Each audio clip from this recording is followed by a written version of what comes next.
Radhe Radhe everyone, कैसे हो आप सभी। मैं आचार्य हिमांशु सैनी मेरे यूट्यूब चैनल के इस एपिसोड में आपका स्वागत करता हूं। सो गाइस, आज की जो अपनी वीडियो का टॉपिक रहने वाला है वो न्यूमरोलॉजिकल रेमेडीज। आपका मूलांक 1 से लेकर 9 तक जो कोई भी मूलांक है उसके अकॉर्डिंग आपको क्या रेमेडीज चाहिए कि आपकी लाइफ में आपके अकॉर्डिंग सब कुछ पॉजिटिव चलता रहे।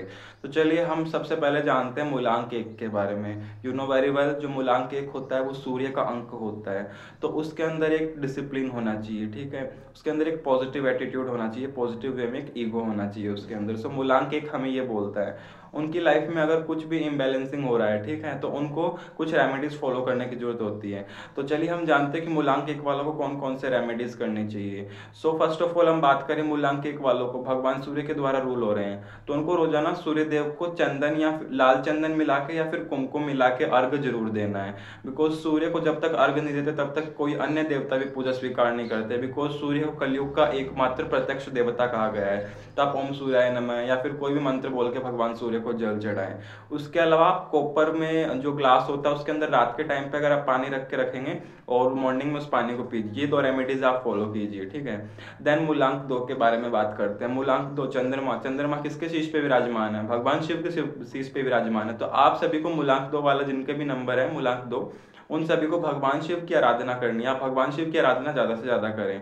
देन जैसे वो भगवान शिव में जैसे पाठ भी जोड़ सकते हैं पूजा के दौरान।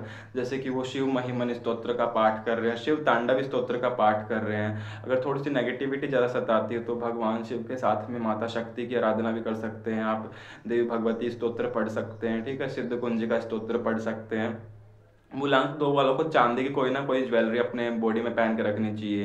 जैसे चैन पहन सकते हैं, रिंग पहन सकते हैं, कड़ा पहन सकते हैं।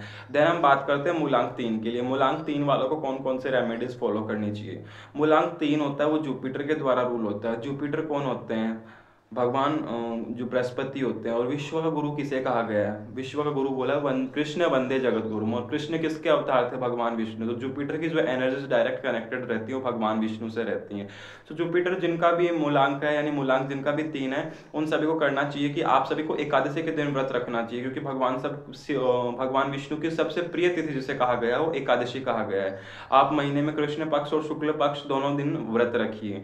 देन आप भगवान विष्णु की नित्य आराधना में विष्णु सहस्त्र नाम का पाठ शामिल कर सकते हैं। आप हरि स्तोत्र का पाठ शामिल कर सकते हैं। और उनको एक एडवाइस दी जाती है, जिनका ही मूलांक 3 होता है उन्हें हल्दी का तिलक अपने माथे पे लगा के ही रखना चाहिए।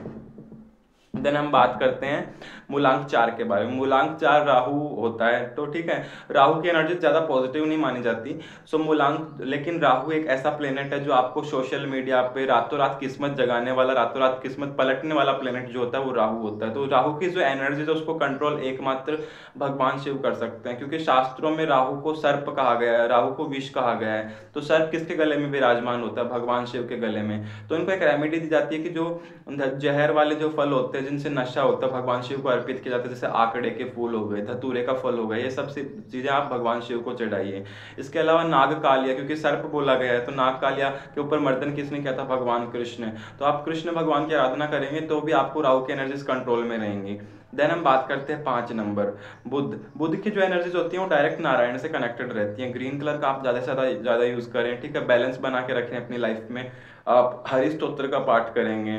भगवान गणेश को हरे रंग की जो दुर्वा होती है अपन गार्डन में देखते हैं, वो दुर्वा की गांठ आप एवरी वेडनेसडे चढ़ाइए। और अगर आप पॉसिबल हो तो बुधवार के दिन भगवान कृष्ण के लिए या भगवान गणेश के लिए व्रत भी रख सकते हैं। हम बात करते हैं मूलांक 6। मूलांक 6 को जो रूल जो एनर्जीज कनेक्टेड रहती हैं, शुक्र। शुक्र यानी लव एंड लग्जरी। सो हम शुक्र की जो एनर्जीज होती है वो माता लक्ष्मी से भी मानते हैं और माता दुर्गा से भी मानते हैं। तो उन्हें देवी लक्ष्मी को एवरी फ्राइडे जो खीर का भोग होता है वो इन्हें लगाना चाहिए। इसके अलावा ये लोग भगवती स्तोत्र का पाठ कर सकते हैं। आपने जैसे पढ़ा होगा, जय भगवती देवी नमो वरदे, जय पापनाशिनी बहुफल दे। तो ये पाठ आप कर सकते हैं। इसके अलावा हम बात करते हैं मूलांक 7 की। मूलांक 7 केतु के द्वारा रूल रहता है। और शास्त्रों में गणेश जी जो केतु को गणेश जी से कनेक्ट किया गया है। बिकॉज गणेश जी के भी धड़ ही है, उनके हाथी का सिर बाद में लगाया गया था और केतु के पास भी धड़ ही है। सो इनको बोला जाता है कि आप भगवान गणेश की उपासना ज़्यादा से ज़्यादा करें। भगवान गणेश का गणपति अथर्वशीर्ष का पाठ आप कर सकते हैं। भगवान गणेश को मोदक का भोग लगाएं, उनको दूर्वा चढ़ाएं, ठीक है।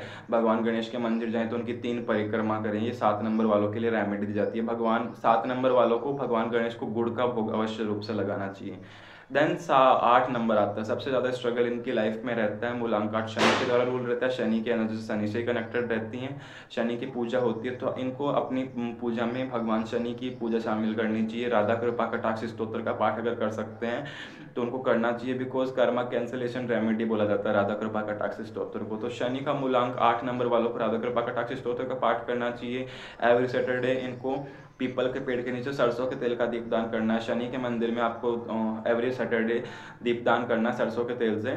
एंड आपको संडे को छोड़ के बाकी सभी दिन आपको पीपल के पेड़ में जल अर्पित करना है। आप भगवान शनि का मंत्र भी बोल सकते हैं, नीलांजना समाभाषम। देन अपन बात करते हैं 9 नंबर मंगल की जो एनर्जीज होती हैं वो कनेक्टेड रहती हैं डायरेक्ट हनुमान जी से, और भगवान नरसिंह से भी अपन इनको जोड़ सकते हैं। तो इनको नरसिंह के वच का पाठ करना चाहिए, हनुमान जी की भक्ति इनको करनी चाहिए। हनुमान चालीसा, बजरंग बाण, संकट मोचन हनुमान अष्टक, सुंदर कांड, रामचरितमानस, जो भी पाठ आपसे हो सके डेली बेसिस पे आप उनको किया करें। हनुमान जी को सिंदूर जरूर अर्पित करें, मंगलवार के दिन उनको चोला चढ़ाएं, अगर पॉसिबल हो तो रोजाना हनुमान मंदिर में जाके दर्शन करें। तो अगर आप ये रेमेडीज फॉलो करते हो तो आपकी लाइफ में जो भी डिस्टर्बेंस चल रहा है वो क्लियर हो जाएगा। डिस्टर्बेंस आपकी लाइफ में नहीं रहेगा, पॉजिटिव एनर्जीज आपको फील करने को मिलेंगी ये रेमेडीज अगर आप रेगुलर बेसिस पे फॉलो करते हैं। इसके अलावा मैंने शायद एक लास्ट वीडियो में क्रिस्टल्स भी बताए थे, आपको जैसे भी प्रॉब्लम है उसके अकॉर्डिंग जो भी क्रिस्टल आपको सूट होता है वो क्रिस्टल आप पहन सकते हैं।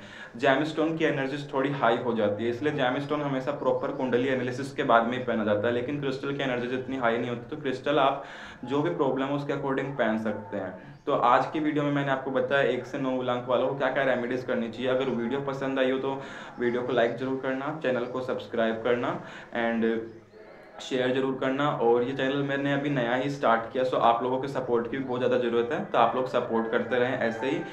चलिए मिलते हैं नेक्स्ट वीडियो में किसी और टॉपिक के साथ में, तब तक के लिए सभी को जय जय श्री राधे, जय जय श्री श्याम, श्री कुंज बिहारी शरदा, श्री वृंदावन धाम, जय माता दी।